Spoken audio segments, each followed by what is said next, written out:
ओम श्री परमात्मा ने नमः। मैं प्रोफेसर हृदय अवस्थी अपने परम पूज्य गुरु जी प्रातः स्मरणीय वेद मूर्ति तपोनिष्ठ गीता उपनिषद धर्मशास्त्र और सांख्य शास्त्र के विशेषज्ञ प्रोफेसर पंडित भगवत शरण शुक्ल जी के साथ में आप सभी का अवस्थी से Ayurveda anatomy yoga and spirituality channel पर हार्दिक स्वागत करता हूँ। हम लोग सांख्य शास्त्र के 9वीं कारिका में सत्कार्यवाद को गुरु जी से समझ रहे हैं, तो आगे समझने के लिए चलते हैं गुरु जी की ओर। नमोस्त्वनन्ताय सहस्रमूर्तये सहस्रपादाक्षिशिरोरुबाहवे सहस्रनाम्ने पुरुषाय शाश्वते सहस्रकोटियुगधारिणे नमः। कृष्णाय वासुदेवाय हरये परमात्मने प्रणतक्लेशनाशाय गोविंदाय नमो नमः। इस चैनल से संबद्ध सभी विद्वद्गण, सभी जिज्ञासु छात्रवृंद, सहृदय सज्जन वृंद एवं इस चैनल के संस्थापक तथा प्रबंधक आचार्य हरिविनय अवस्थी जी, हम लोग सांख्य कारिका के जो है 9वीं कारिका पर व्याख्यान कर रहे थे, जिसमें कल विचार हुआ था कि पट रूप से कारणों का संबंध है, ऐसा नहीं कह सकते हैं, क्योंकि जो पट का रूप है वह जो है वो गुण है, क्रिया नहीं। और जो है क्रिया से संबद्ध कारण होते हैं। कारण जो है क्रिया से संबद्ध होता है, अन्वित होता है, ना कि गुण से अन्वित होता है। यह वह कारण होगा ही नहीं जिसका किसी क्रिया से संबंध नहीं। तो इसलिए कार्य कारण व्यापार के पूर्व भी अपने उपादान कारण में सूक्ष्म रूप से विद्यमान रहता है, सतरूप में रहता है, और कारण व्यापार के अनंतर वो स्थूल रूप में आविर्भूत होता है। यही मुख्य सिद्धांत है। इसलिए यहाँ पर कहा कि इन सब प्रमाणों के द्वारा ये सिद्ध होता है कि कार्य सत है, असत्य है। सत्कार्यवाद के सिद्धांत में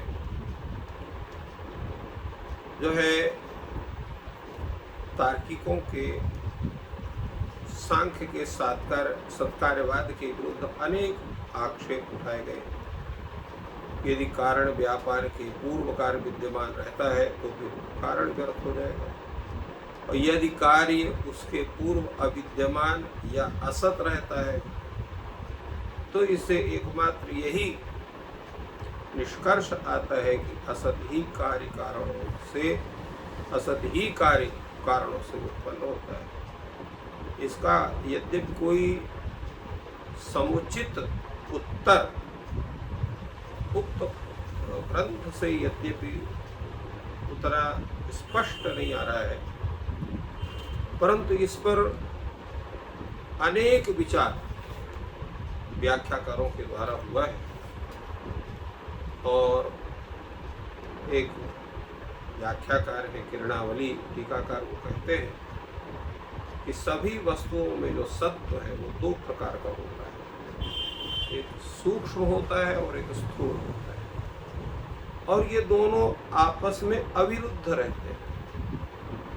वहाँ पर कारण व्यापार के से जो सूक्ष्म है वो जो है, जो सूक्ष्म स्वरूप है कारण व्यापार से जो है वो स्थूल स्वरूप में प्रकाशित होता है। जैसे अंधकार से आवृत जो घट है, उस घट में जब प्रकाश होता है तो दिखाई पड़ने लगता है। जैसे अंधेरे किसी कमरे में किसी घट को रख दिया जाए तो नहीं दिखाई पड़ता है, किंतु जैसे वहां पर प्रकाश कर दिया जाए तो दिखाई पड़ने लगता है। उसी प्रकार कारण में जो कार्य है वो वहां पर आविर्भूत नहीं है, वहां पर उसको आवृत है। वो कारण व्यापार से जो है स्थूल रूप में प्रकाशित है। तो इसलिए यहाँ पर कारण व्यापार निष्प्रयोजन नहीं है। इसीलिए यहाँ पर अनवस्था दोष का भी प्रसंग नहीं होता, क्योंकि अव्यक्ति से ही स्थूल सत्व का जो है वहां पर स्थिति होती है, और जो अनभिव्यक्त है वो सूक्ष्म स्वरूप में रहता है। प्रतिक्षण परिणाम करने वाले जो कारण है वो सूक्ष्म सत्व का अनुवर्तन तब तक करते हैं जब तक वह कार्य पूर्ण रूप से अभिव्यक्त नहीं हो जाता, स्थूल रूप में वो परिणत नहीं हो जाता है, स्थूल रूप में प्रकाशित नहीं हो जाता है, तब तक वो व्यापार वहां पर होते रहते हैं। यदि कोई कहे कि आवरण में अन्य आवरण का जो सत्व है उसको हम अगर अंगीकार करें, और इसी प्रकार प्रकाश में अन्य प्रकाश के सत्व को अंगीकार करें, तो यहाँ पर अनवस्था दोष हो सकता है। इस पर विचार करते हुए आचार्य कहते हैं, क्योंकि सांख्य सूत्रकार इस पर है, पारंपर्यतः अन्वेषण बीजांकुरवत्। जैसे बीज जो है बीजार्थ अंकुर, बीज की प्राप्ति के लिए उसमें अंकुर होता है, और अंकुर के लिए जो है बीज अपेक्षित है। तो क्रमिक जो अनवस्था है ये दोष नहीं होते हैं, बीजांकुरज्ञ है। उसी प्रकार आज पहले जो है वो अभिव्यक्ति हो, फिर एक कालीन परंपरिया से जो है उसकी अनभिव्यक्ति हो। तो इस तरह से जो अभिव्यक्त्यादि में जो एक कालीन पारंपरियता जो अनवस्था जिसको आप स्वीकार कर रहे हो वो दोष के लिए नहीं होती। अथवा दूसरा इसमें विचार हो सकता है कि सांख्य सूत्र जो कार्य कहते हैं उत्पत्तिवत्वा दोषः, जैसे उत्पत्ति के अनंतर जो है उत्पत्ति के अनंतर उत्पत्त्यंतरानुभ्युपगमे, उत्पत्ति के बाद उत्पत्ति का ज्ञान नहीं होता है, क्योंकि उत्पत्ति स्वयं में उत्पत्ति रूप होता है। तो फिर उत्पत्ति से कोई चीज उत्पत्ति नहीं होती है। यह ऐसा जो कल्पना है वैशेषिक लोगों के द्वारा, उस मत में भी अनवस्था का स्वरूप नहीं है, क्योंकि अभिव्यक्ति के वाद भी जो अभिव्यक्ति का उसको कोई स्वीकार नहीं करता है। क्योंकि अभिव्यक्ति जैसे कोई वस्तु जो है व्यक्त हो गई तो पुनः उसको अभिव्यक्ति के लिए प्रयास नहीं होता। उसी प्रकार कोई वस्तु उत्पन्न हो गई तो पुनः उसकी उत्पत्ति का प्रयास नहीं होता, अवस्था का प्रसंग नहीं होता। इस प्रकार अनेक रूप से टीकाकारों ने भी सत्कार्यवाद के सिद्धांत को जो सांख्य शास्त्र का मूल तत्व है उसकी स्थापना परमत का जो है निरसन करते हुए किया है। आगे विचार हो रहा है, तदेवं प्रधान साधनानुगुणम सत्कार्य उत्पाद्य यादृशम तत्प्रधानम साधनीय। इस प्रकार प्रधान साधन के लिए जो उपयोगी है, प्रधान साधना है अनुगुण अर्थात उपयोगी एवं भूतम, इस प्रकार के सत्कार्य की सिद्धि करके सत्कार्य उत्पाद्य यादृशम तत्प्रधानम साधनीयम, जिस प्रकार से भी हम उस प्रधान को अर्थात प्रधान अर्थात प्रकृति उसको जैसे हमको सिद्ध करना है, तादृशम आदर्शयितुम, उसी प्रकार उसको दिखलाने के लिए क्या करते हैं, विवेक ज्ञानी उपयोगिनी व्यक्ता व्यक्त सारूप वैरूप्य तावता। विवेक ज्ञान के लिए उपयोगी है, क्या है वो, व्यक्त व्यक्ता व्यक्त सारूप्य और वैरूप्य। व्यक्ता व्यक्त का सारूप्य और व्यक्त का जो वैरूप्य है, दोनों में जो समानता है, दोनों में जो विषमता है, सारूप्य माने समानता, वैरूप्य माने विषमता, उन दोनों को दिखलाते हुए यहाँ पर अगली कारिका को बताते हैं। हेतु मद नित्यमप्यापि सक्रियमनेकमाश्रितं लिंगम सावयवम परतंत्रम व्यक्तम विपरीतम अव्यक्तम। ये कहते हैं कि जो व्यक्त है वो कैसे है, वो हेतु मत, हेतु युक्त है, सकारण, अर्थात कारणों से उत्पन्न होने वाला है, हेतु मत।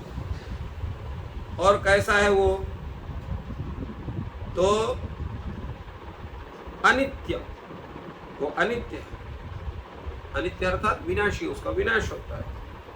और अव्यापी, किसी को व्याप्त करके नहीं, व्याप्त करके जो होगा वो व्यापक होगा, और जो अव्यापी होगा, व्याप्त करके नहीं होगा तो एक देशी होगा, एक ही जगह रहेगा, तो इसलिए एक देशी अव्यापी। परंतु है कैसा, वो सक्रियम, क्रिया से युक्त, और अनेकम आश्रितम, अनेक स्वकारण में वो आश्रित है। और कैसा है वो अवयव से युक्त है, सावयवम। और कैसा है, परतंत्रम, परतंत्र है, स्वतंत्र नहीं है। तो ऐसा होता है व्यक्त। तो ये व्यक्त के लिए है। व्यक्त कैसा है, हेतुमान है, अनित्य है, अव्यापी है, अर्थात जो है सर्वत्र व्याप्त नहीं है, व्याप्त नहीं है, सक्रिय है, अनेकों में रहने वाला, अनेकमाश्रितम, लिंगम अर्थात हेतुमान है, सावयव है, परतंत्र है। तो ऐसा है व्यक्त। और व्यक्त का है तद विपरीत विपरीतम अव्यक्तम, व्यक्त से विपरीत अव्यक्त। तो अव्यक्त कैसा है, जो हेतुमान नहीं, उसका कोई कारण नहीं है, जो अनित्य नहीं नित्य है, अव्यापक नहीं व्यापक है, सक्रिय माने अक्रिय है, अनेक आश्रितम नहीं है, अनेकम आश्रितम नहीं है, लिंग वाहिर नहीं है, मानव निरवयव है, स्वतंत्र है। ऐसा होता है अव्यक्त। अब इसकी व्याख्या पूरे रूप में आचार्य वाचस्पति मिश्र सर्वप्रथम जो व्याख्या कर रहे हैं, हेतु मद नित्यमव्यापी, इतने की पहली व्याख्या कर रहे हैं। वो कहते हैं कि जो व्यक्त है वो कैसा है, हेतु मत, हेतु मान हेतु से युक्त है, कार्य कारण से युक्त है। व्यक्तम हेतु मत, व्यक्त कैसा है, हेतु मत है, हेतु वाला है। हेतु माने क्या होता है, कारण, हेतु कारणम, तो कारणवत है, अर्थात कारण से युक्त है। यस्य च यो हेतु तम उपरिष्टात् वक्ष्यति। तो भाई कौन हेतु है, किसका क्या हेतु होता है, तो क्या इसके विषय में आगे हम बताएंगे। यस्य च यो हेतु, जिसका जो कारण है, इसका ये कारण, इसका, इन सभी कारणों का विवेचन हम आगे करेंगे। उपरिष्टात् वक्ष्यति। और अनित्य, अनित्य का मतलब क्या है, विनाशी है, तो उसका नाश हो जाता है। या तो विनाश तो होता नहीं, यहाँ पर सत भी कारण है, कार्य भी सत है, तो विनाशी कैसे कहेंगे आप। तो तिरोभावी, उसका तिरोभाव हो जाता है, अपने कारण में वो जो है वो उसमें तिरोहित हो जाता है। और कैसा है, अव्यापी, वो व्यापक नहीं है, एक ही क्षेत्र में रहता है। तो तात्पर्य अव्यापी का तात्पर्य क्या हुआ कि सर्वम परिणामिनम न व्यापनोति, जितने उसके परिणामी हैं उनको सभी को व्याप्य करके स्थित नहीं रहता है। कारण क्या है कि कारणेन ही कार्यम आविष्टम, कारण की वस्तुतः कारण के द्वारा कार्य क्या होता है, आविष्ट होता है। आविष्ट होता है का मतलब क्या हुआ कि जो कारण में ही कार्य जो है उसको व्याप्त करके स्थित रहता है। कारणेन ही कार्यम आविष्टम, कारण से जो कार्य जो है उसमें आविष्ट होता है। न कार्येण कारणम, किंतु कार्य के द्वारा कारण आविष्ट नहीं होता है। न च बुद्ध्यादय प्रधानम वे विशति, क्योंकि जो बुद्ध्यादि है, बुद्ध्यादि का मतलब क्या हो गया? बुद्धि का अर्थ होता है महत्तत्व, महत्तत्व, अहम तत्व, एकादश इंद्रिय आदि जितने भी हैं, वो बुद्ध्यादि जो है वो प्रधानम वे विशति, वो क्या करते हैं? वो प्रधान को व्याप्त नहीं कर सकते, वो अब किसी अन्य को व्याप्त, प्रधान को अर्थात प्रकृति को व्याप्त नहीं कर सकते, इसीलिए वो अव्यापी है, इसलिए वो अव्यापक है। इस तरह से यहाँ पर इस कारिका का जो हेतु मत, अनित्य और अव्याप्त, ये जो तीन इसके विशेषण हैं, इसकी व्याख्या आचार्य वाचस्पति ने यहाँ पर किया है। और अगले क्रम में हम लोग सक्रियम अनेकाश्रितम लिंगम इस पर विचार करेंगे। गुरु जी ने बहुत ही सरल शब्दों में सत्कारवाद को हम लोग को समझाया, और उसके उपरांत जो 10वीं कारिका है जिसमें व्यक्त और अव्यक्त की सादृश्यता और भेद का उल्लेख है, वो प्रारंभ की। और सभी ज्ञानवान हों और भारतवर्ष जगत गुरु बने। ईश्वर आप सभी की सहायता करें। आपका दिन शुभ हो।